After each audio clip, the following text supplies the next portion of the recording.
Bonjour à tous et à toutes, mon nom est Sarah Saint-Jean, courtier immobilier. J'espère que vous allez bien. Et parce que j'aime promouvoir l'achat et la vente de manière responsable en vous sensibilisant sur le risque, aujourd'hui, je vous raconte une erreur que j'ai faite lors de l'achat de ma première maison.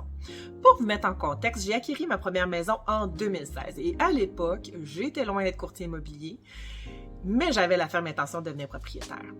La première étape du processus d'achat est de cumuler une mise de fonds. Pour ceux qui ignorent les étapes du processus d'achat, n'hésitez pas à adhérer à ma formation qui se nomme Ma première maison, dont je vais laisser le lien juste ici.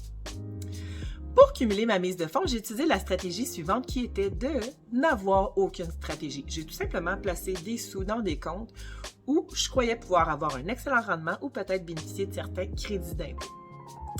À la toute fin du processus, vous allez signer ce qu'on appelle l'acte de vente. Le notaire qui procède à l'acte de vente va vous contacter pour vous dire que vous devez faire une traite bancaire. Une traite bancaire est un instrument de paiement qui permet de garantir aux bénéficiaires le transfert des fonds sans problème. Alors voici comment ça s'est passé. Il était donc temps pour moi de contacter toutes ces institutions financières-là, rapatrier l'argent dans mon compte personnel, faire une traite bancaire et l'acheminer à mon notaire. J'ai d'abord débuté par contacter les actions de l'entreprise pour laquelle je travaillais. En 48 heures, mes actions ont été vendues et l'argent transféré dans mon compte sans problème. Par la suite, j'ai contacté un CELI que j'avais ouvert expressément pour l'achat de ma première propriété. Le transfert a été fait dans un délai de 3 jours sans problème. Là où j'ai eu un problème, c'est quand j'ai contacté mon super fonds spéciaux qui me garantissait des excellents crédits d'impôt.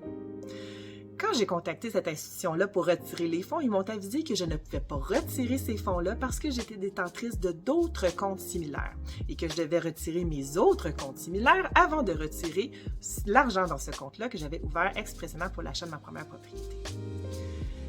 Pour ma part, je me retrouvais pénalisée financièrement si je retirais l'argent dans ces autres comptes similaires-là. Alors voici la morale de ma charmante histoire. Vous avez la responsabilité de vérifier la disponibilité de vos fonds avant de débuter votre processus d'achat. À savoir, quel est le montant disponible, les modalités de retrait, notamment est-ce qu'il y a un délai avant de retirer, est-ce qu'il y a des frais de retrait ou peut-être est-ce que l'argent doit être détenu par l'institution financière pendant un certain nombre de mois ou même voire d'années avant d'être retiré. Vous devez également vérifier l'impact fiscal que cela pourrait avoir de retirer cet argent-là. Et finalement, si le concours de quelqu'un d'autre est nécessaire pour retirer l'argent de ce compte-là. Parce que je ne vous cacherai pas, ce genre d'erreur-là arrive. Et imaginez l'horreur. Vous avez passé à travers tout le processus d'achat. À la toute fin, vous ne pouvez pas finaliser la transaction parce que vous n'avez pas vérifié la disponibilité de vos fonds. Vous pouvez causer un grave préjudice au vendeur qui pourrait avoir un recours contre vous, et surtout si celui-ci s'est engagé à vendre sa propriété pour en acheter une autre, par exemple. Alors, achetez de manière responsable et vérifiez la disponibilité de vos fonds avant de débuter votre processus d'achat. Pour plus d'informations sur comment acheter ou vendre de manière responsable en vous sensibilisant sur les risques, n'hésitez pas à adhérer à ma page Sarah Saint-Jean, courtier immobilier. Bonne journée!